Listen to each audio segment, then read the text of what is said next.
Վրաստանում Վարդան Մամիկոնյանը հայտնի է որպես Շուշանիկի հայրը։ Այո։ Թբիլիսի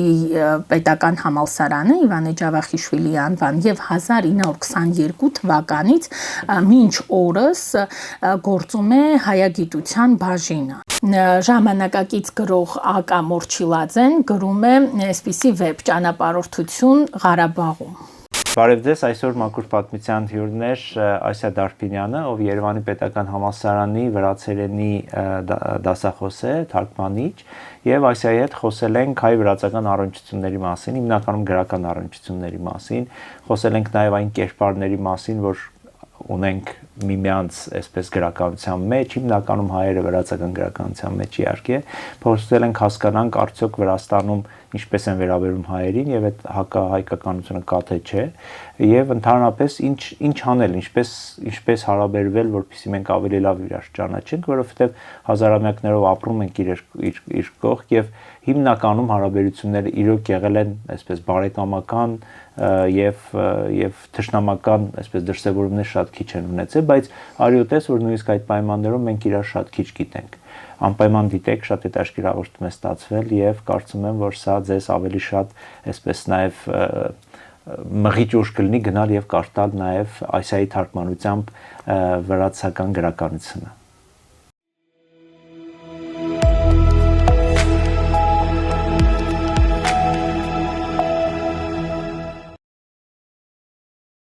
Ասիա ջան, ողջույն։ Ողջույն։ Վաղուց պայմանավորվել էինք, որ պետք է խոսենք այս թեմայի մասին կամ նման թեմաների մասին, հայ-վրացական թեմայի մասին, վերջապես ստացվեց, շատ ուրախ եմ։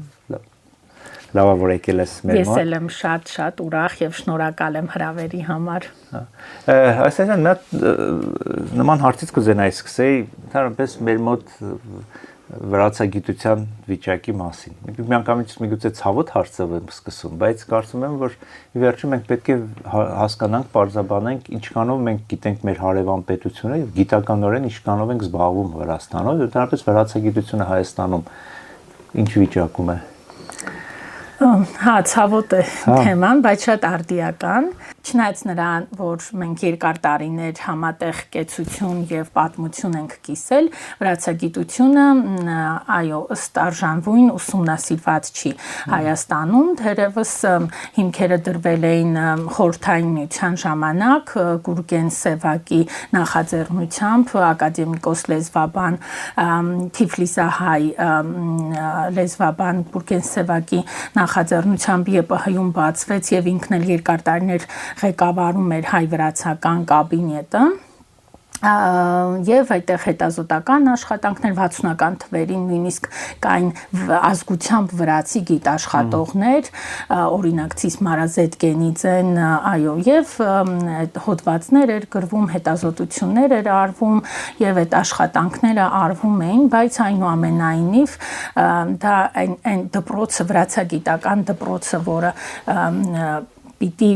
լինի, որովհետև ոնց որ մենք այսքան միակ քրիստոնյա երկիրն է հարևան, միակ քրիստոնյա երկիրը եւ այսքան ընդհանրություններ ունենք, այսքան համատեղ պատմություններ։ Աշխարհագրությունը պետք է հուշի էլի։ Այո, աշխարհագոն է առնվազն։ Հետագայում արդեն 2007 թվականից Հրաչիկ Բայրամյանն էր զբաղվում վրացագիտության կենտրոնով, ինքը հիմնականում գեղարվեստական գրականության թարգմանությամբ էր զբաղվում, բայց նաև դրա հետ մեկտեղ վրաց լեզու դասագիրքը կազմեց, վրաց գրականության դասագիրքը եւ հայտնի են իր դումբաձեական թարգմանությունները, Դումբաձեի հրաշալի թարգմանությունները Հրաչիկ Բայրամյանի եւ բոլորովին վերջերս այո ԵՊՀ-ի պատմության ֆակուլտետում վերաբացվեց անցյալ տարի 2024-ի գարնանը Հայաստանի եւ Վրաստանի կրթության նախարարների մասնակցությամբ վրացագիտության կենտրոն, որտեղ վրացերենի վրացերեն սովորելու եւ վրացագիտական առարկաների, նաեւ հետազոտությունների երևի հարթակ է լինելու, հանդիսանալու։ Բայց 2012 թվականից էլի պատմության ֆակուլտետում գործում է Կովկասագիտության բաժինը, Լուսահոգի Հայրապետ Մարգարյանի եւ Պավել Չոբանյանի նախաձեռնությամբ եւ ջանքերով բացվեց շատ կարեւոր բաժին, որտեղ այո վրացերեն մինչ օրս դասավանդվում է, ես եմ վրացերեն դասավանդում եւ նաեւ Վրաստանի պատմություն, մշակույթ եւ վրացագիտական առարկաներ։ Բացի այդ, նաեւ 2024-ից գործում է էլի պատմության ֆակուլտետում նորաբաց մագիստրոսական ծրագիր, հենց վրացագիտություն է կոչվում, այո, վրացագիտություն, այո, մագիստրոսական ծրագիր, որտեղ ավելի խորացված է ուսումնասիրվում վրացագիտական առարկաները։ Հա, այդ ցավոք կարելի ասել վերջին մոհիկաններն էին մեծ վրացագետներ, գիտնականներ, որոնց հետո վրացերենով եւ վրացագիտությամբ առհասարակ երևի հումանիտար գիտություններում այդ ճգնաժամը կա եւ հատկապես վրացագիտությունը այդքան հմայիչ չի այսօր եւ ուսանողներն էլ գալով Կովկասագիտության բաժին ընտրում են հակառակորդի լեզուն, որտեղ զուգահեռ նաեւ դասավանդվում է ադրբեջաներեն, այո, եւ դա հասկանալի պատճառներով, որովհետեւ իսկ քանի որ Վրաստանի հետ չունենք կոնֆլիկտ, չունենք, այո, այդ առումով շատ ավելի հա, շատ ավելի հանգիստ ենք եւ այո, այդ հանգիստ ենք, բայց բանը էլի տարօրինակ իրավիճակ է ամեն դեպքում էլի, երբ որ նայում ես հարևան պետություն, դու պետք է իրանց լրիվ, այսպես մենք իրար պետք է լրիվ ճանաչած լինեինք, բայց հարյուտես որ իրար կողք ապրում ենք, բայց շատ դեպքերում իրար չգիտենք ու հիմնական մեր գիտելիքը մեկը մյուսից նկատմամբ այսպես բաների կարծրատիպերի այո վրա է լինում ցավոք բայց նաև ուզում եմ ասեմ որ Թբիլիսիում համալսարանի բացումից այսինքն հիմնադրումից 1918-ին բացվեց հիմնադրվեց Թբիլիսի պետական համալսարանը Իվան Ջավախիշվիլիի անվան եւ 1922 թվականից մինչ օրս գործում է հայագիտության բաժինը այսինքն 2022-ին ես գնացել էի 100-ամյակին եւ դա շատ մեծ իրադարձություն է ու շատ մեծ ավանդույթ ունի։ Ու միայն հայեր չեն, չէ՞։ Միայն ես ասեմ, ուզում եմ դա անպայման շեշտել, որ ես առաջին հայ ուսանողն էի, որ ընդունվեցի այդ բաժին 2004 թվականին ընդունվեցի եւ այդպես իրենց համար դա շատ խորթ էր եւ նորություն էր, մինչ այդ, այո, բոլորը վրացի էին, բոլորը ազգությամբ վրացի էին ու ես միշտ դա շեշտում եմ, ամեն օր ասում եմ, որ ինձ հայերեն դասավանդել են մեծանուն շատ անվանի հայագետ, բայց ազգությամբ վրացի հայագետներ, այո, այո, դա փաստ է, ճիշտ է, այնտեղ էլ հիմա ուսանողի թվի հետ կապված կա խնդիր, վերջի տարիներին գալիս են արդեն հայեր ջավախքից ուսանողներ եւ այդ բաժինը գոյատևման խնդիր ունի, բայց այնուամենայնիվ շարունակում է աշխատանքը եւ այո, արդեն ոնց որ 100-ից ավել տարի հայագիտությունը կա Վրաստանում, իսկ մեզանից ավելի խելացի են, էլի, այո, որպես կանոն, չէ, այսպես աշխարհում հայտնի է, որ մենք ավելի խելացի ենք, մենք ավելի ճարպիկ ենք, մենք ավելի արագ ենք կողմնորոշվում, բայց գոնե այդ հարցում իրենք շատ ավելի ճիշտ են կողմնորոշվել եւ հասկացել են որ պետք է Թիֆլիսը հիշեցիր ես անցած տարի մենք ընտանիքով գնացինք Թիֆլիս վաղուց չի եղել միջայլոց մի 15 տարի չի եղել Թիֆլիսում, իմ չայլոց այդ նույն զարմանքը ապրեց բանը սահմանապահը, երբ որ անցնում էինք եւ հարցրեց երբ եք եղել վերջ անգամ Թիֆլիս, ասի 15 տարի, շատ զարմացա, որովհետեւ մենք հայերը շատ ենք, չէ՞ գնում գալիս։ Արիդ չէր եղել, ոչ թե ինչ որ խնդիր կար, ու ես հենց գնացինք իմ չայլոց Թիֆլիս եւ ընտանիքով էինք գնացել, ուզում էի երեխեքին ցույց տալ հայկական Թիֆլիսը։ Հայկական պատտվեցինք հիմնական այդ հայկական տեղերով, գնացինք գտանք այն տունը, որտեղ Հայաստանի անկախությունն է հռչակվել եւ այլն, ու դարպես հասկացա, որ Թիֆլիսը հավասարապես հայկական քաղաք է, ու գիտեինք էլ, այսինքն պատմականորեն նկատի ունեմ, բայց ուզում հասկանամ այսօրվա Թիֆլիսը ինչքանով է հայկական, այսինքն մենք մնացել ենք այն պատկերացումներով, որ կար դարասկզբի, 20-րդ դարի սկզբի Թիֆլիսը, երբ որ բնակչության մի զգալի մասը, մեծ մասը այսպես հայեր էին, հայկական քաղաքապետեր էինք տալիս, հայկական մեծարարություններ էին գործում, այսօր ինչ վիճակ է։ Դե պատկերը իհարկե այդպիսին չէ, ինչ 19-20-րդ դարում, ինչ Սունդուկյանի դրամաներում է եւ Պեպոյում է, այդ կեկելները եւ կինտոները այլևս չկա, եւ այդ մեծ մասը հայերի արդեն Վրաստան Թիֆլիսում չեն տարբեր պատճառներով, այո, թեև այնուամենայնիվ շատերը մնացել են, բայց շատերը նաև տարբեր տարիներին գնում էին Հայաստան էին գալիս կամ այլ երկրներ, այդ հայկականությունը իմ կարծիքով ինչ որ չափով այդ գողտրիկ անկյուններում այնուամենայնիվ պահպանվել է, օրինակ գործում է Աթոնելի փողոցում Թումանյանի մշակութային կենտրոնը եւ այնտեղ տարբեր միջոցառումներ է անցկացվում հայերենով հրաշալի Տիկին Գոհար Մազմանյանի ղեկավարությամբ, ինքը միշտ պարբերաբար ինձ էին հրավիրել թարգմանությունների հետ կապված եւ թարգմանական թարգմանչած տոնի հետ այդ առիթով եւ շատ այո գործում է հայկական եկեղեցիները Խոջևանկի գրողների եւ հասարակական գործիչների պանթեոնը Հավլաբարում եւ նաեւ Պետրոս Ադամյանի թատրոնը, որը առաջիկայում պիտի վերաբացվի Վրաստանի կառավարության ջանքերով վերանորոգվել է եւ դեռ առաջիկայում սպասվում է մեծ հանդիսավոր բացումը, որը առաջին թատրոններից էր, Թբիլիսի առաջին թատրոններից է։ Գործում է նաեւ Վրաստան թերթը, որը էլի 100-ից ավել տարեկան է։ Եւ այո, այն տները, որոնք պատկանում էին հայերին, Մանթաշովի շարքերը, Արամյանցի, այո, Թբիլիսիում քայլելով, տեսնում ենք այստեղ ապրել է Արամ Խաչատրյանը եւ այլն, այդ ցուցատախտակները, այո, այս Թումանյանի փողոցը, որոշ չափով, այո, ինչքանով հնարավոր է այս ժամանակակից աշխարհում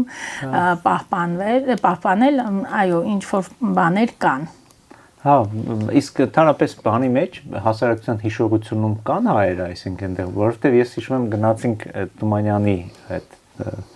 տուն-թանգարանը, այնտեղ շատ հետաքրքիր էր, եւ որ պատմեր ամբողջ միջավայրը Թումանյանի շուրջ, տեսանք ինչքան էր ինքը ներգրաված Թիֆլիսի կյանքին ընդհանրապես։ Ուզում եմ հասկանամ, իրենք վրացիները հիշում են հայկական ներկայության մասին, թե աշխատում են առանձնապես դրա մասին։ Չէ, հիշում են, խոսում են դրա մասին, այո, իհարկե հիմա այն ինչ որ Թումանյանի օրոք ա եղել, այդ Թումանյանին շատ են սիրել, ինքը իսկապես շատ մեծ միջավայր ուներ եւ լավագույն իր ժամանակակից լավագույն բանաստեղծների, գրողների հետ էր ընկերություն անում եւ իսկապես դա հրաշալի մի դրվագ է եւ մեր հարաբերությունների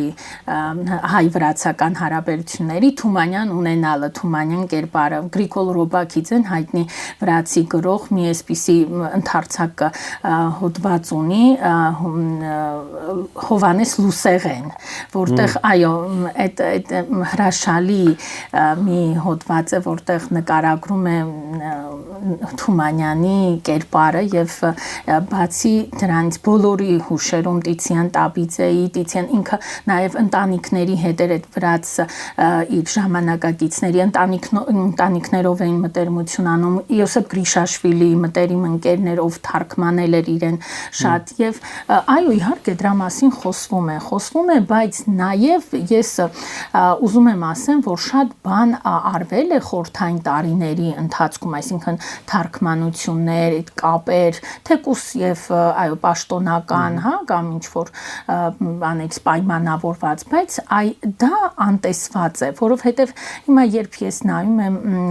ուսումնասիրում եմ, բացահայտում եմ շատ բաներ, որոնց մասին չի խոսվում ոչ Հայաստանում, ոչ Վրաստանում, այսինքն մենք ահռելի աշխատանք արել ենք, բայց չենք ներկայացրել դա, այսինքն արվել է միմյանց հետ սերտ կապեր են, այսինքն հետագայում էլ արդեն Թումանյանից հետո էլ հյուր են գնացել ինչ որ առիթների լավ հարաբերություններ խորհրդային տարիներին գրողներ միմյանց թարգմանում էին բնագրից է թե միջնորդված է արդեն այդ էական չի, բայց կապը կար, այո, կապը կար եւ իհարկե դրա մասին խոսվում է, դժվար է ասել որ դեն շատ, բայց այնուամենայնիվ թեկուս այն փոքր միջավայրում խոսվում է եւ այո հիշում են նույնիսկ տուրեր են գիտեք անցկացնում, այո տուրեր են անցկացում հայկական Թիֆլիսը, այսինքն այն շենքերը, որոնք այն կոլորիտային շենքերը, որոնք մեծահարուստ հայերին է պատկանել ժամանակին եւ այդ պատմություններն են պատմում, այո կան մարդիկ, որոնք դրանց մասին բարձրաձայն այո խոսում են։ Հետաքրքիր բան ասցիր, որ այսինքն խորհրդային շրջանում այդ կապեր առնչությունները այդքան ակտիվ են, իսկ հիմա ո՞նց է։ Ես գիտեմ, որ դու շատ ակտիվ ներգրավված ես եւ ես այսպես ով դիտում է, չի լսում, այլ դիտում է, ես ցույց տամ այդ ամբողջ գրքերի մի շարքը, որ Ասյան թարգմանել է հայերենից վրացերեն կամ վրացերենից հայերեն, չէ։ Այո։ Հա, ու կուզենայի մի քիչ իրենց մասին խոսեիր, ընդհանրապես այդ գրական առնչությունները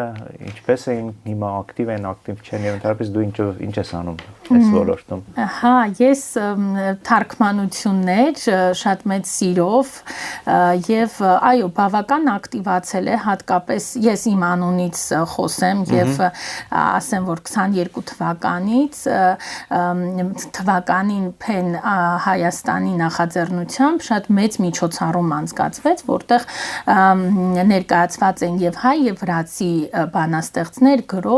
գրողներ, որոնց ես թարգմանել եմ եւ հայերենից վրացերեն եւ հակառակը եւ այդպես հայ-վրացական գրական օրեր էին։ Դա մեծ զարկ տվեց հայ-վրացական գրական կապերի, այո, ոնց որ խորացման, վերանայման եւ ոնց որ նոր լիցք հաղորդեց եւ փորձում ենք այդ լիցքը ինչ օրս պահպանել եւ հա ես թարգում ես վերջին 5 տարիների ընթացքում եմ այսքանը թարգմանել։ Այո։ Դու ինչ ուզում ես ներկայացնել։ Այո, ամեն սկսվեց այս երկու գրքից, Նարդոսի մեր թաղը եւ ժամանակակից հայ պոեզիայի անթոլոգիան, առաջին գրքերից են եւ նույն թվականին նաեւ առաջին անգամ թարգմանեցի վրացերենից հայերեն ժամանակակից վրացի գրող Արչիլ Քիքոձեի Հարավային փիղը։ Այս բոլորը 2021-ին լույս տեսան ու 22-ին շնորհանդեսներ, բայց 21-ին է տպվել այս 3 գրքերը։ Նարդոսի մեր թաղը շատ վրացական, շատ թիֆլիսյան պատմություններ են։ Շատերը այդպես հարցնում են, ինչու հենց Նարդոս։ Ես պետք է հարցնեի իրական։ Նախ, ահա, ես իմ անձնական սենտիմենտները ունեի, սկսեմ դրանից, Նարդոսի հետ կապված, բացի այդ, նաև, այո, ինքը շատ է Թիֆլիսը իր գրականության մեջ ու այդ իրական մարդիկ, պատմությունները, կյանքը, այդ իրականությունը ես ուզեցի եւ ոնց որ մինչ այս գրքի թարգմանությունը ես թարգմանել էի, մի քանի պատմվածք թարգմանել էի եւ տպագրվել էր տարբեր գրական հանդեսներում, հետո մտածեցի ինչու ոչ, որովհետեւ մեր թաղը չկար, Նարդոսից կա որոշ բաներ թարգմանված, բայց մեր թաղը չէր թարգմանվել եւ այդպես ամբողջական ներկայացրեցինք։ Բացի այդ, նաեւ Այս ժամանակակից 10 բանաստեղծ է այս անթոլոգիայով ներկայացված 5 տղամարդ, 5 կին գենդերային բալանսն ենք պահել եւ մեծ արձագանք եւ ունեցավ դրական արձագանք վրաց ընթերցողներից, ինչի համար շատ ուրախ եմ այս շապիկն էլ Փարաջանովի մուսան է եւ այ նաեւ այստեղ էլ փորձեցինք ոնց որ այս էլ Թիֆլիսն է այս շապիկի վրա էլ Թիֆլիսն է պատկերված եւ հարավային փիղը ինձ մեծ հաջողություն բերող գիրք ես երբ թարգմանում էի այդ ընթացքում անընդհատ մտածում էի թե ինչպես կընկալվի հայ ընթերցողների կողմից որովհետեւ սա իմ առաջին մեծ թարգմանությունն էր եւ անընդհատ այդ մտավախությունը ունեի թե դե հիմնական ես երկու մայրենի ունեմ հայերենն ու վրացերենը ինձ համար երկուսն էլ մայրենի են բայց քանի որ իմ կրթությունը վրացական այնուամենայնիվ առաջինը վրացերենն է եւ մտածում եմ վրացերեն եւ գրում եմ վրացերեն հետո թարգմանում եմ եւ այդպես ու անհանգստանում էի մտածում էի հիմա ինչ արձագանքներ կունենանք ասենից ինչ է եւ ու դրա ճիշտ հակառակը եղավ ճիշտ հակառակը որովհետեւ Թիֆլիսն է այստեղ էլ նկարագրված է Թիֆլիսը եւ պատմությունը մեկ օրվա ընթացքում է տեղի ունենում եւ թափառում է գլխավոր հերոսը Թբիլիսի փողոցներով ու այդ ընթացքում քայլելու զբոսնելու թափառելու ընթացքում վերհիշում է իր անցյալը եւ խորթային Վրաստանը, հետխորթային Վրաստանը եւ շատ հետաքրքիր է եւ շատ սիրվեց ու դրան հաջորդեց արդեն երկրորդ գիրքը նույն հեղինակի ինչպես այս Մողեսը տապանակարին եւ հեղինակը կատակում ասում է որ Հայաստանում ես ավելի հայտնի եմ, քան Վրաստանում։ Այդպես, այս անցյալ տարի Թբիլիսի գրական փառատոնի շրջանակներում ներկայացրեցինք շնորհանդեսներ Արմեն Օհանյանի Անտիմիմինո ժողովածուն, ուզում եմ մի երկու բառով խոսեմ սրա մասին, սա ինչու է ինձ համար շատ թանկ եւ կարեւոր գիրք, որովհետեւ առաջին հայ հեղինակն է ժամանակակից, արդեն եթե խոսում ենք խորթային միության տարիներին ասացինք որ շատ բան է թարգմանվել շատ բան գիտենք եւ ավելի շատ երևի չգիտենք եւ գիտենք որ չգիտենք այո գիտենք որ չգիտենք եւ դեռ բացահայտելու շատ տեղ ունենք եւ ժամանակակից գրողներից Արմեն Օհանյանը առաջինն է ով ունեցավ վրացերենով գիրք եւ Անտիմիմինո վերնագրով էսել այո հատուկ է իհարկե միտումնավոր որպեսզի մենք վերջապես դուրս գանք այս Միմինոյի կարծրատիպային այո կերպարից այդ հարաբերություններից որ այո այդ ստեղծված եւ սկսենք միմյանց հետ երկխոսել այդ հայ-վրացական երկխոսության ժամանակն է արդեն վաղուց առանց միջնորդների եւ այո այս վերնագիրը դա է հուշում այս մի քանի ամիս առաջ է լույս տեսել շատ թանկ գիրք ինձ համար Թամթամելաշվիլի ասելուկ գիրքը ինչու է թանկ պատերազմի մասին է ռուս-վրացական պատերազմի մասին բայց 13-ամյա աղջիկների տեսակետից իրենց ընկալմամբ իրենց ապրումներն է ներկայացված շատ ծանր եւ թարգմանելիս շատ ծանր ապրումներ ունեի ու ամեն անգամ հիշելիս շատ փոքրիկ, բայց այս փոքրիկ եւ այո հակիրճ ներկայացված է շատ ծանր իրադարձություններ եւ ապրումներ ու մենք փաստորեն մեզ համար այս վերքերը դեռ թարմ են եւ մենք էլ բոլորովին վերջերս ենք այդ ամենի միջով անցել այդ միջանցքը փակ լինելու սնունդ չունենալու եւ այլն այդ դժվարությունները մարդկային այս շատ զուգահեռներ այո զուգահեռներ այո շատ եւ շատ այո թանկ էր ինձ համար եւ Դիանա Ամփիմյադի դավադրության տեսություն շատ խոսեցի բայց ասեմ այս Տաթև Չախյանի հետ համատեղ միասին ենք թարգմանել Դիանա Ամփիմյադի մասին պետք է խոսեմ որովհետեւ մենք 10-ից ավել տարիներ միասին ենք համագործակցում եւ թարգմանում պոեզիան։ Այս անթոլոգիան էլ ես եւ Դիանան միասին ենք թարգմանել, ինքը հրաշալի բանաստեղծուհի է ժամանակակից եւ ես տողացիներն եմ անում եւ Դիանան արդեն բանաստեղծական։ Եթե ուզում հարցնեի, դժվար չի պոեզիա թարգմանել, արդյոք մոտ են լեզուները, որ կարող եք այդ ամբողջ։ Լեզուները մոտ չեն, որովհետեւ տարբեր լեզվաընտանիք։ Մեկը եվրոպական է, մեկը կովկասյան է։ Այո, եւ մոտ չեն, բայց այդքանով հանդերձ, քանի որ մեր բառապաշարն է, ընդհանրությունները, ընկալումները,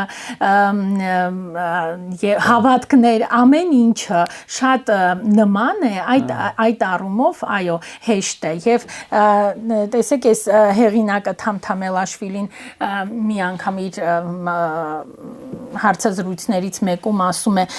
որ երևի գերմանացին, եվրոպացին ավելի դժվար հասկանա այս ամենը, քան հայ ընթերցողը, որովհետև մենք էլ ենք նման բաների միջով անցել եւ հա լեզվական առումով մի փոքր կա ինչ որ մարտահրավերներ, բայց այդքան լուրջ չէ։ Ինչ վերաբերում է պոեզիային, ես ուրախ եմ, որ մենակ չեմ։ Վրացերենով թարգմանելիս Դիանա Ամփիմյադին է ինձ հետ եւ արդեն Դիանայի գիրքը Տաթև Չախյանի հետ թարգմանեցինք։ Ու էս էլ ասեմ ու վերջ։ Էս Մենք ունենք ժամանակ, հանգիստ ինձ անցյալ տարի 2024-ի առաջին համարն է, թեման հայ գրականությունն է, Թբիլիսիում Հայաստանի Հանրապետության դեսպանատան աջակցությամբ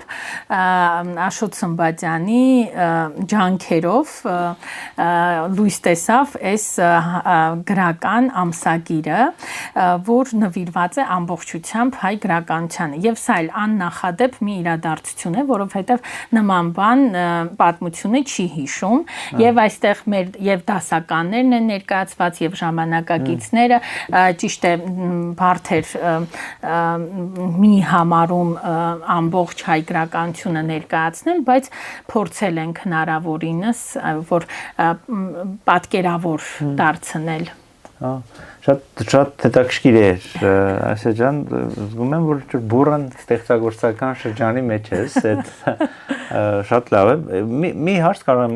ուզում եմ տամ, միգուցե կարող եմ մի քիչ ընդհանուր բանից գծից դուրս գա, բայց էլի կապ ունի։ Իսկ տարբեր վրացական գրականության մեջ հայը կա եւ ինչպիսին է հայը, այսինքն։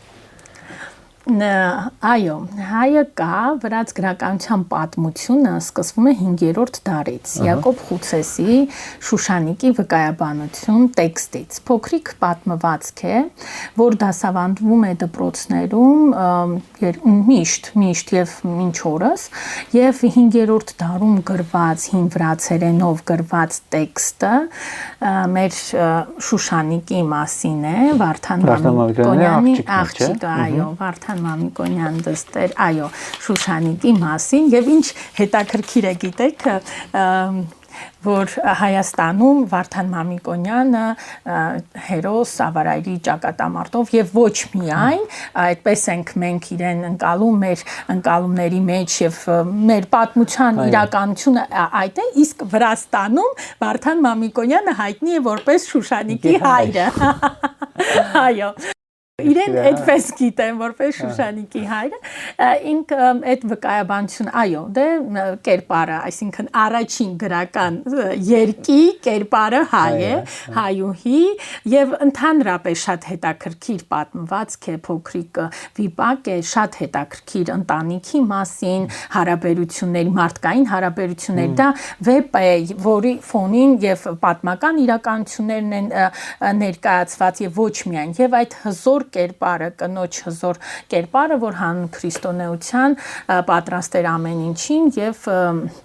այո, այդ սկիզբը շատ այսպես խոստումնալից է։ Հետո միջնադարում արդեն չկան հայ կերպարներ, նույնիսկ այդ վրաց կարևորագույն ստեղծագործության մեջ ընձենավորը նկատի ունեմ Շոթա Ռուսթավելիում, այնտեղ նույնիսկ վրացի կերպարներ չկան, որովհետև դա շատ ալեգորիկ տեքստ է եւ նույնիսկ վրացի չկան եւ հայերի մասին խոսք չկա, այնտեղ արաբ եւ հնդիկ եւ այլն, այդպես շատ ալեգորի փոխաբերական է ամեն ինչ եւ մենք չկանք այնտեղ։ Իսկ հետո արդեն 19-20-րդ դարերում արդեն այդ խանումայի կերպարը, որտեղ մեծահարուստ հայերն են ներկայացված, վաճառական հայերը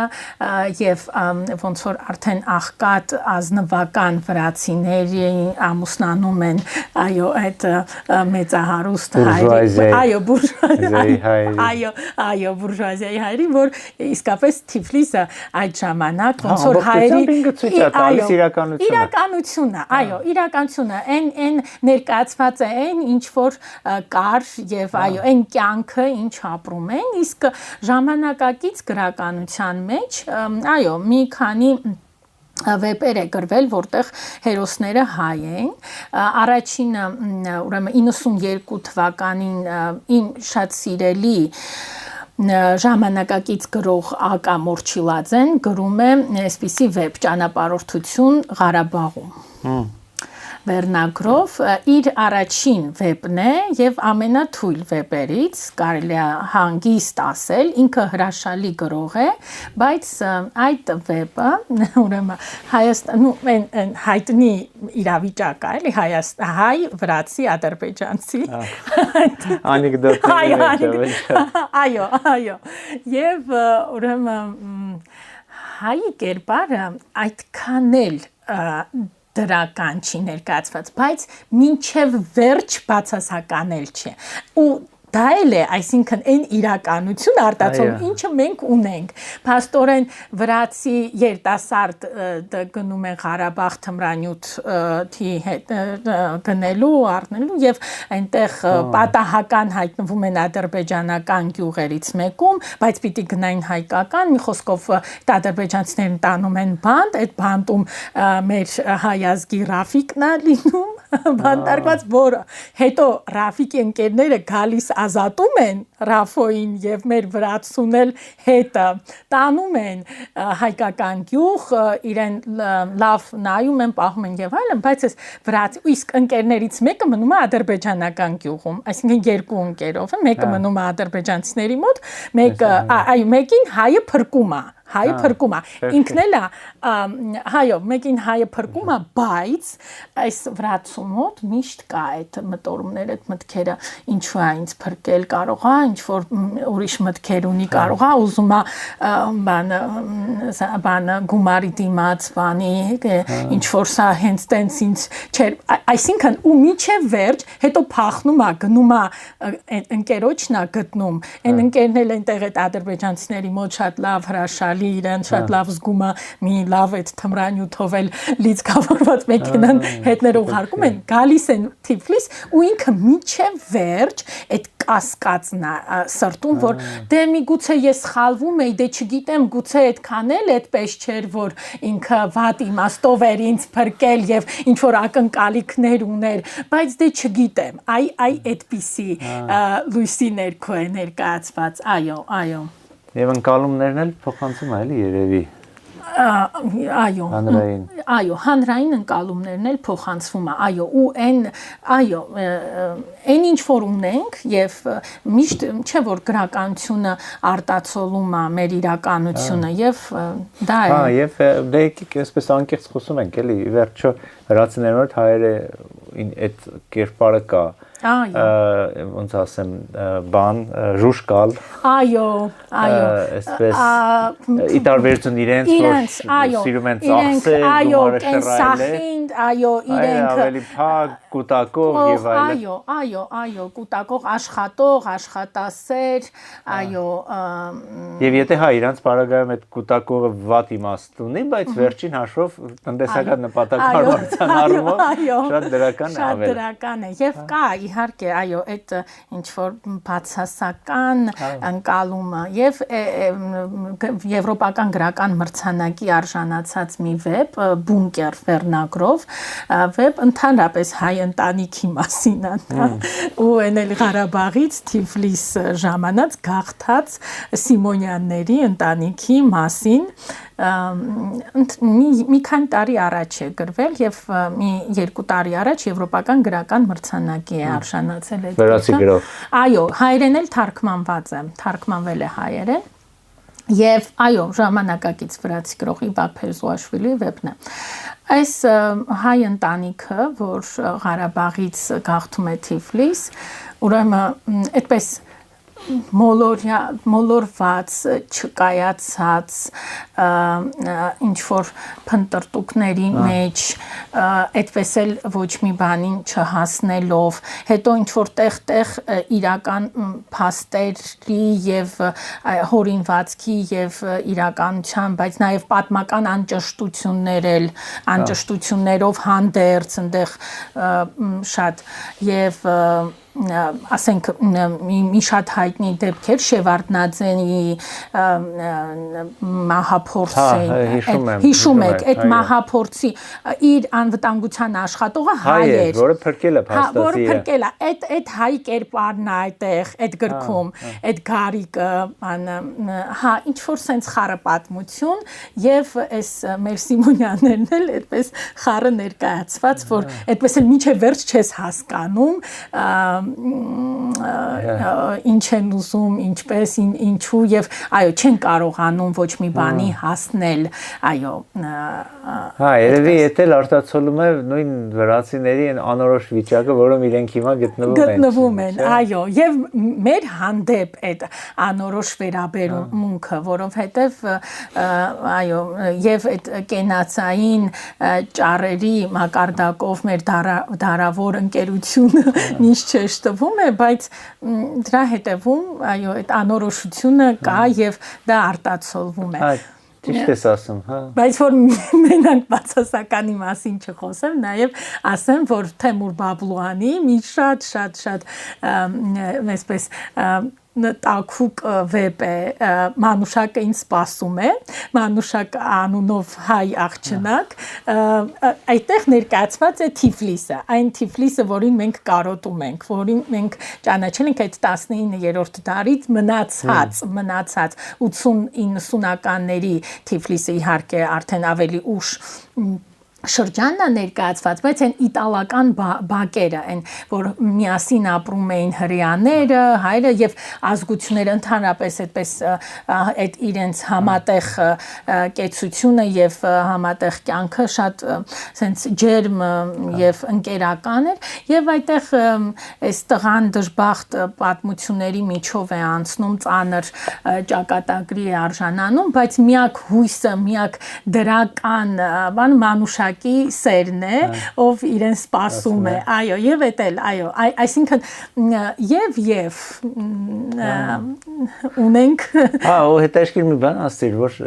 ճիշտ է, էլի շատ հետաքրքիր բնորոշիչ բան է։ Կենացները, երբ որ նույն սեղանի շուրջ ենք նստում, մենք վրացիները, միշտ կենացները դարավոր բարեկամությամբ եւ այլն հարևանությամբ, բայց հենց մնում է իրարից բաժանվում ենք, ասենք խմբվում ենք հայերս առանցին վրացիներս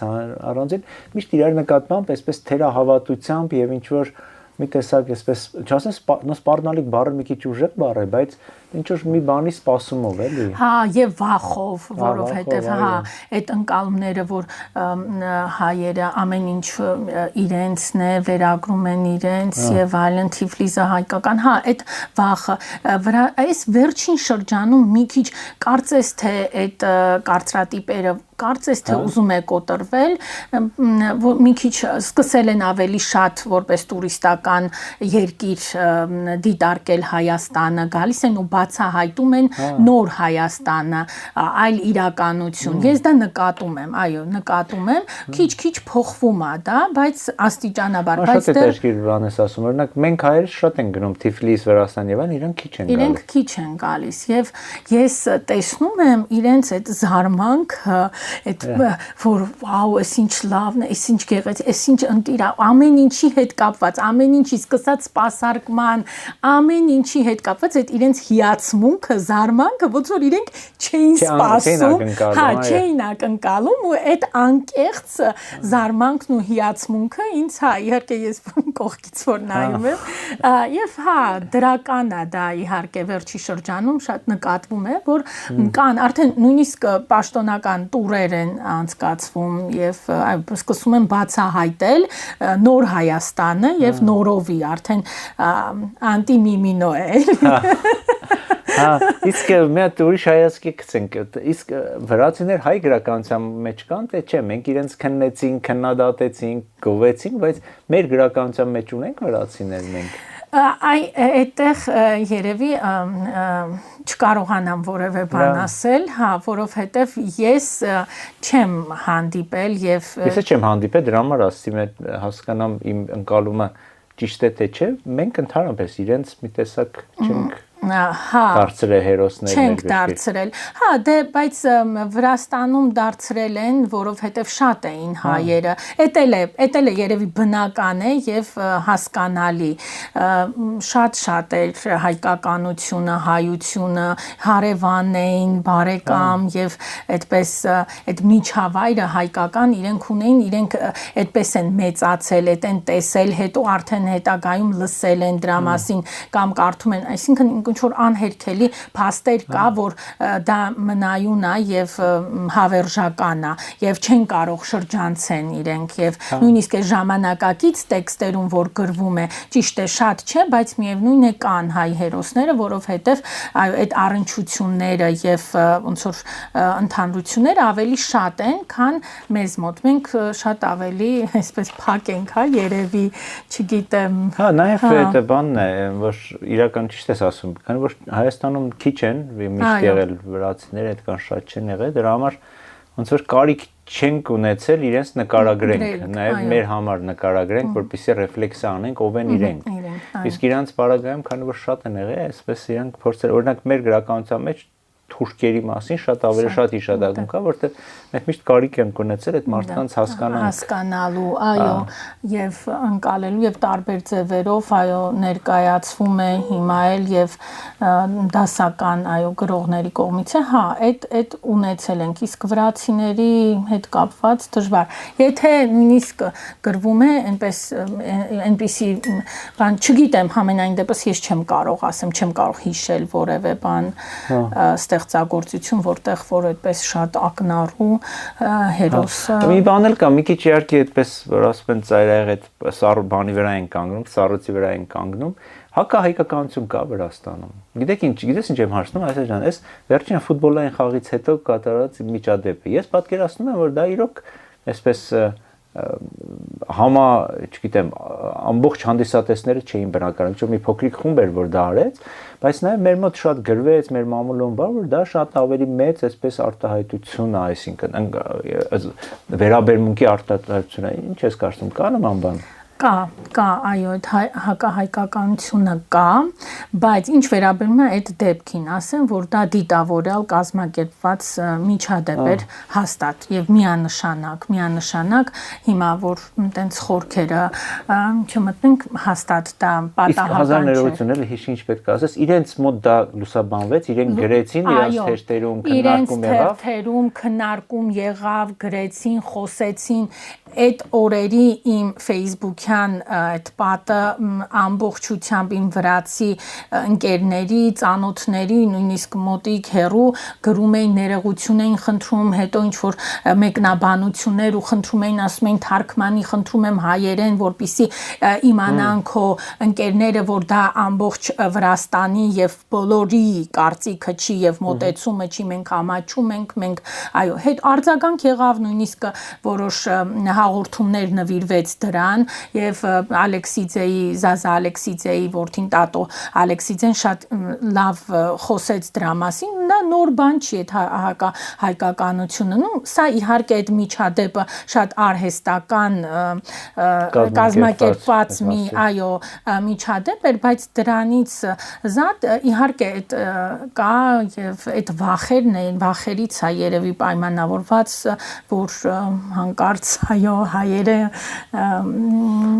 Այսինքն մի տեսակ բան են զգում, հայերից սպառնալիք, մրցակցություն, մրցակցություն, սպառնալիք երևի, որովհետև դե ջավախքը հայաբնակ է եւ ճիշտ է, հանգիստ է եւ այդ խնդիրը չկա, բայց այնուամենայնիվ երևի ենթագիտակցորեն մտածում են, որ ասենք վաղ մյուս օրը հայերը ինչ որ բաներ, պահանջներ չներկայացնեն եւ այլն, եւ այդպես նաև պատմական հուշարձանների հետ կապված եւ ամեն ինչի հետ կապված մենակ դա չէ, յուրաքանչյուր հարցում իրենք այդ վախերը ունեն եւ այդ զգացում եմ մենք տեսանք կային մի քանի հայկական եկեղեցիներ կային, որ շատ այսպես վատ վիճակում են, երբ որ այս հարցերից ինչի չեն վերանորոգում, ասին դե վեճ կա դեռ Այո, ասենք ում է ենթարկվում, մեր եկեղեցուն չեն փոխանցում, իրենց եկեղեցու է դեռ վերջնական չի դրա համար դատի մեջ են դրա համար չեն վերանորոգում, բայց շատ այսպես վատ տեսարաններ էլ ամեն դեպքում եկեղեցիների հարցը պետք է լուծվի գոնե։ Բայց դրա հետ կապված էլ ես անընդհատ շատ եմ նեղվում, սրտանց նեղվում եմ, որ մենք միշտ այդ կենացային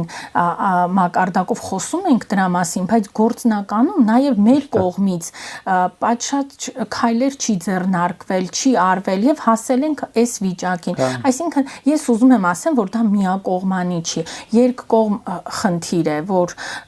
մենք էլ պիտի շատ ավելի երևի հետևողական լինենք, շատ ավելի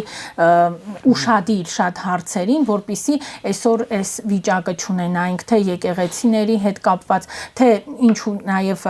հայագիտության բաժինը, որ 100-ից ավել տարեկան է, ինչու պիտի այսօր ունենա ուսանողի խնդիր, այսինքն այդ խրախուսական ծրագրերը, աջակցող ծրագրերը պիտի արվեր, որպիսի այդ եւ վրացի եւ հայ ուսանողը շահագրգռվի, հետաքրքրվի, գա եւ շարունակի, որպիսի այդ բաժինը, այդքան մեծ պատմություն ունեցող բաժինը շարունակի գոյատևել, բայց ես կարծում եմ, որ դարպես Վրաստանի քաղաքականությունը մեր մոտ թիվ 1, եթե չէ, երկրորդ ինչ որ երրորդ տեղ, առաջի բանի մեջ պետք է լինի ամեն դեպքում, որովհետեւ ու լավագույն դեսպանները պետք է այնտեղ նշանակվեն, մշտապես պետք է նահ, որովհետեւ ի վերջո, այսպես արտաքին աշխարհ պատուհանն է մեր եւ բացի նրանց որ մեզ բարեկամ ժողովուրդն եւ այլն, ստրատեգիական առումով մեզ այսպես աշխարհին կապող միակ ճանապարհն է, էլի վերջին հաշվով։ Այդ առումով համաձայն եմ քո հետ լրիվ կիսում եմ քո կարծիքը, որ մենք շատ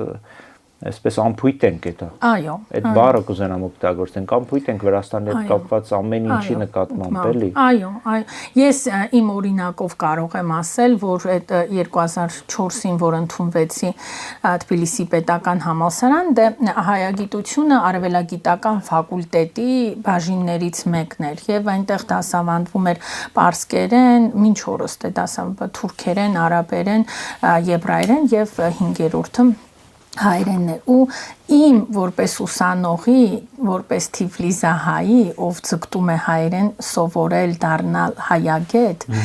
իմ այդ ապրումները մինչև հիմա այդպես այնքան մեծ ցավով եմ հիշում, որովհետև իմ համակուրսեցիները գնում էին իրենց այդ երկրներ պրակտիկայի հրավերով, գալիս էին, նվիրում էին գրքեր, միջոցառումներ էին անցկացվում տարբեր ու այդ կյանք, այսինքն այդ ուսանողական կյանքը շահագրգռող 1000 անգամ իսկապես շատ անգամ եւ գալը այդ կապը տվյալ երկրների հետ, որոնք ուսումնասիրում են հատկապես Թուրքիան, հատկապես Իրենք շատ մեծ գումարներ են ծախսում շատ մեծ, իսկ դրա ֆոնին ոչ մի բան, երբ ես գնացի, հետաքրքրվեցի, ինձ ասացին Թիֆլիսում կիրակնորյա դպրոցներ կա հայկական, ասեցի, գիտեմ, շնորհակալություն, ես շատ ավելին էի ուզում, բայց չկար։ Իհարկե Նաև այդ կողմը ներկայացնելով հանդերձ նաև ներկայացնենք են, որ հիմա շատ փորձեր են արվում։ Օրինակ վերջերս 2 տարի արդեն Հայաստանի Հանրապետության բոլոր դպրոցներում դասավանդվում է հարևան երկրների լեզուներ եւ վրացերենի, վրաց լեզվի ծրագիրը ես եմ կազմել 3 տարիներ, այսինքն 7-8-ը կամ ընտրական հիմունքներով կամ վերջին ավագ դպրոցում 10, 11, 12, այսինքն կամ ընտրական է, կարող են ընտրեն այս կան ընտրողներ։ Քիչ, այո, մի քանի դպրոցներում, այո, եւ բայց նայեք, պետք է հետեւողական լինենք, պետք է էլի աշխատանքներ։ Գոնե Թյուսային այդ շրջանում Լորիում բանում այդտեղ պետք է որ հետաքրքրված լինեն։ Վերջո բիզնես անել կա, բան կա, նույնիսկ կենցաղային առումով երևի իմանալ լեզուն օգտակար կլինի։ Այո։ Բայց քիչ, այո։ Ես մի հարց ունեմ, բայց այդ հարցը քո բարակայում մի քիչ բան է, ինչու որոշեցիր, որ պետք է հենց այդ ուղղությամբ զբաղվես, վրացա հայկական ուղղությամբ, բայց քո բարակայում ոնց որ բնական օրգանիկ, ինչպես հիմա պոպուլյար բառ կա, օրգանիկ ստացվեց, Շատ բնական, շատ եւ այդ էլ իմ սիրած պատմություններից մեկն է, որ երբ որոշեցինք, ես 93-ին գնացի դպրոց, այդ քաղաքացիական պատերազմի դժվար այդ ճգնաժամներ Գամսախուրդիայի եւ այնտենց շրջանը Թիֆլիսում եւ վրացերեն իմանալը, վրացերեն տիրապետելը կարևոր հարցերից էր եւ ծնողներս որոշեցին ինձ տանել վրացական դպրոց հենց այդ հարցը լուծելու համար, որպեսզի ես տիրապետեմ պետական լեզվին, որպեսզի ես չնեղվեմ եւ ինձ չնեղացնեն այդպես, քանի որ իրենք դա զգում էին ու շատ նեղվում էին դրանից, այդպիսի որոշում կայացրեցին, բայց մենք չէինք ակնկալում, որ հետագայում ոնց որ ամեն ինչ այսպես կընթանար, շատ բնական ստացվեց, ես դպրոցում լավ էի սովորում, գերազանցիկ էի եւ ոգևորված էի վրացերենով եւ ամեն ինչով ու ինձ բացահայտումներով ինչ ունենում էի այդ տարիների աշակերտական տարիների ընթացքում դպրոցական եւ հետո արդեն երբ հարցը համալսարան ընդունվել էր արդեն միանշանակ պիտի հայագիտություն ընդունվեր, որպեսզի իմ երկրորդ եւ ոնց որ գենետիկ այո լեզուն, որովհետեւ նա ձեռքբերովի էր, նա ձեռքբերովի է վրացերենը, իհարկե շատ եմ սիրում շատ եմ կարևորում։ Տունը խոսում էինք մենք հայերեն,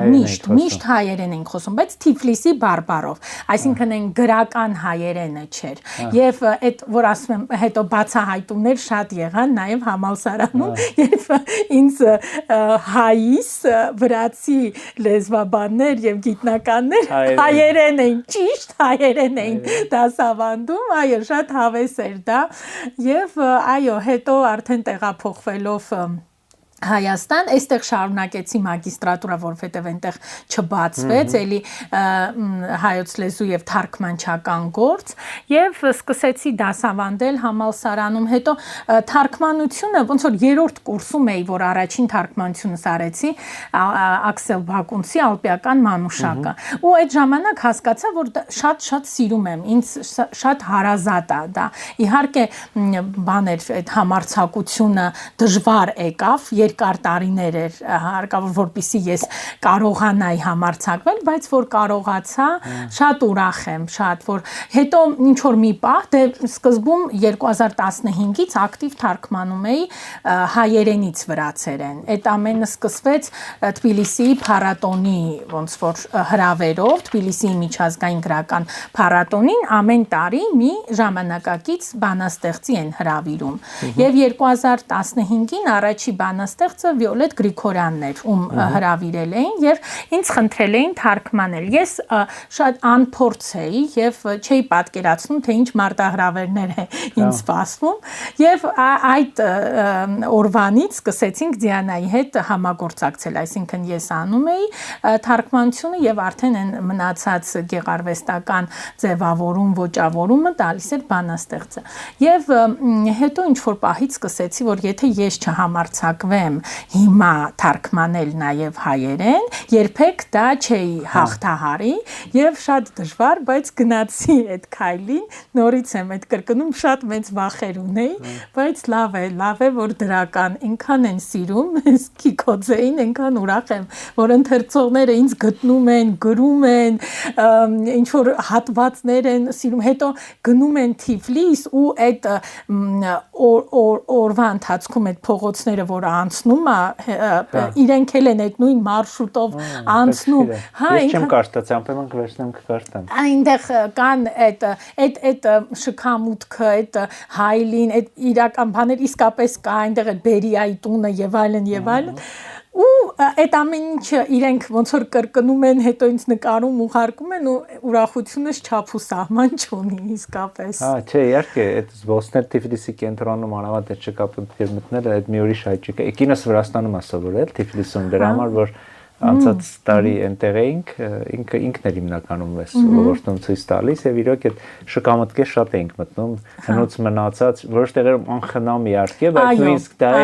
դա իր կոլորիտն էր տալիս, որտեղ ես պատկերացնում էի, ասում էի լավ, եթե այս մասը վերանորոգեն, այս սա չի մնա, էլի, այդ աուրան ամբողջությամբ կոչինչ անա։ Ու ես ուրախ եմ, որ պահվում է դա, պահպանվում է եւ կան շենքեր, որ վրան գրված է 1912 թիվ եւ հենց այդպես էլ պահված է այդ հնությունը պահված է եւ կողքը ինչ որ Adidas-ի խանութ կարող է լինի, բայց ամեն դեպքում որ չեն քանդում եւ այս ժամանակակից նոր շենքեր չեն կառուցում, տեղ իհարկե այդ դա շատ այնպես համատարած չի, բայց գոնե այդ հին Թիֆլիսի շենքերը ու այդ կոլորիտը փորձում են իրենք պահել, դե իրանց հարստությունն է, էլի, քաղաքի կենտրոնը իրոք այդ փառահեղ այդ 19-20-րդ դարի սկզբի այդ բանը մնացել է, ցավոք սրտի մենք մեր Երևանը չկարողացանք կենտրոնը պահպանել։ Եվ շատ էսպես վայրի ձևով վարվեցինք։ Մի բան հացում է, ճիշտ հետաքրքրում է, քանի որ լեզուն իհարկե չեմ տիրապետում լեզվին, բայց այդ թարգմանության դժվարություններին եմ ելին ուզում տամես եւ միգուցե վերջին հարցը լեզվական ես մի քանի հոդված հանդիպեցի քեզանից, որ դու փորձում ես նաև այդ բառային բանը առնչությունները համեմատես լեզվական, ոճային դժվարությունները շատ են, ասենք, չգիտեմ, կատակները փոխանցելը կամ ես պատկերացնում եմ մշակութային առումով այդքան է դժվար չպետք է լինի, մենք մոտ ենք իրար, հա, շատ երկար ապրել, բայց ասենք լեզվական եւ ոճական այդ բանը կարող ես իմ համար դրա համար կատակի օրինակը բերեցի, ամենաբնորոշը այդ կատակն է, դու կատակը կարողացար իր այդ ամբողջ բանով իմաստով թարգմանես, ուրեմն կստացվի։ Հա, շատ լավ հարց է, շնորհակալ եմ այդ հարցի համար, հա, դա մեծ մարտահրավեր էր, մեծ, եւ ստացվում է, հա, այդ հարցի պատասխան, որպես հարցի պատասխան, Օհանյանի, Արմեն Օհանյանի Անտիմիմինոն եմ ուսում։ Այդ Արմեն Հայաստանցին է, այո, Արմեն Հայաստանցին է, այո, Արմեն Հայաստանցին է, ում տեքստերը շատ հայկական են, եւ կատակները, հումորը, երկեցողությունը, պոետիկան, նաև ենթատեքստերը, այսինքն կան իր տեքստերում կան քաղաքական ենթատեքստեր, մեջբերումներ քաղաքական ելույթներից եւ իմ մտավախությունը չեք պատկերացնում ինչքան մեծ էր։ Երբ թարգմանում էի, ասում էի ինչ է լինելու, ոնց է ընկալվելու եւ անում էի առավելագույնը ինչ ինձանից կախված է ու շատ օգնեց նաև ինձ հեղինակի հետ աշխատելը, որովհետև որոշ տեղերում ինչ որ զիջումների գնացինք, այո, այդ կատակների, անեծքների եւ այդպես ժողովրդական խոսքի հարցերում, բայց նմանությունները ահռելի շատ են, ավելի շատ են, քան տարբերությունները, ավելի շատ են, նույնիսկ կան կատակներ, կան այո, այդ անեծքներ եւ այլն, որոնք կրկնում են մեկը մյուսին, այո, կան նման բաներ, կան այո, անթարգմանելի բաներ էլ եւ Արմենը ամենաանթարգմանելին էր, ու շատ էի վախենում, բայց նույն մի պատմվածք ունի Ռադիո Երևան եւ այդ Ռադիո Երևանի տեքստը ամբողջությամբ Երևանին նվիրված երգերով է ու այդ փոխանցել վրացերենով շատ մեծ մարտահրավեր էր ու երբ ուղարկեցի խմբագրին էլի այդ իմ վախերի մասին խոսեմ այնքան էի ասենց սպասում էի անհամբեր սպասում էի ինչ կգրեր մտածում էի որ ասելու եմ չգիտեմ ինչ որ բաներ չհասկացա այստեղ ինչ որ հարցեր կտա բաս սա ինչպես բանա ինչպես ու արդեն ես նախապատրաստվում էի պատասխանելու որ ոնց անենք ինչ անենք եւ այլն ու ինչպես որ Քիքոձեի պարագայում էր իմ ակնկալի քիչ ճիշտ հակառակը եղավ նույնն էլ ասեց այնքան լավ էս փոխանցել այնքան սիրունա ստացվել այդ եւ հումորը եւ այդ երգեցողությունը իհարկե ինչ որ բաներ կորում Թարգմանության մեջ կորում բայց հիմա երբ մենք զուգահեռ կարդում ենք ես ու Արմենը հայերեն է կարդում ես վրացերեն մեկ ինքն էլ կատակով ասում է կարծեմ վրացերեն ավելի լավ է այդպես այո հետաքրքիր է ինձ շատ է հետաքրքիր ու ես ապրում եմ իսկապես դրանով տեղափոխվում եմ այդ աշխարհ այդ տվյալ աշխարհ ու ապրում եմ այդ աշխարհով, այդ հերոսներով, այդ ապրումներով, այդ բառերով մտածում եմ օրերով, ինչ կարելի է, ինչպես կարելի է փոխանցել, որ համ հարազատ մնաս հեղինակին, որովհետև ասենք, եթե այս ասելուկ վեպը շատ այդպես կտրուկ բառապաշար ունի, շատ այս գրքի խմբագիրը Արմենն է հայաստանցին եւ իր այդքան ազատամիտ լինելով հանդերձ միևնույնը այսքան հոյանքի եւ բանի դեպքում ասում էր շատ է բայց ոնց որ քանի որ հեղինակը որոշել է այդ լեզվով խոսել դու որպես թարգմանիչ իրավունք չունես մեղմացնելու որովհետեւ վրացերենը նույնպես ունի հոմանիշներ ու ինքը կարող էր ընտրել ավելի մեղմ տարբերակը բայց եթե ինքը ընտրել է այս բառը ես պարտավոր եմ որպես թարգմանիչ հնարավորինս իհարկե որպեսզի համ հայկական լինի հայերենով եւ հայ ընթերցողի համար հարազատ եւ հայերենը